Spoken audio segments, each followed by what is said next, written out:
চাঁদপুরের মতলব উত্তরের মেঘনা নদীর তীরে গড়ে উঠছে এক ব্যতিক্রমী ও দৃষ্টিনন্দন রেস্টুরেন্ট। চাটনল লঞ্চঘাট সংলগ্ন এলাকায় যাত্রা শুরু করতে যাচ্ছে বাঁশ দিয়ে তৈরি ভাসমান রেস্টুরেন্ট জলবিলাস।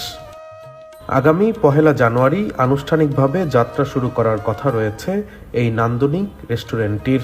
সম্পূর্ণ বাঁশ দিয়ে তৈরি চমৎকার কারুকাজে ফুটিয়ে তোলা হয়েছে এর সৌন্দর্য, যা নজর কেড়েছে সবার। রেস্টুরেন্টের চারপাশে রয়েছে ছোট ছোট কটেজ।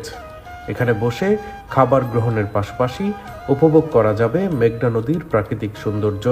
বিশেষ করে দিনের শেষ বেলায় সূর্যাস্তের দৃশ্য মন কেড়ে নেবে যে কারো। ভোজন রসিকদের জন্য যেমন এটি হতে চলেছে নতুন আকর্ষণ, তেমনি সৌন্দর্য প্রেমীদের জন্য হতে চলেছে এক অনন্য গন্তব্য। প্রাকৃতিক পরিবেশ, নদীর হাওয়া আর নান্দনিক বাঁশের কারুকাজ সব মিলিয়ে জলবিলাস হতে যাচ্ছে মতলব অঞ্চলের এক নতুন পর্যটন আকর্ষণ।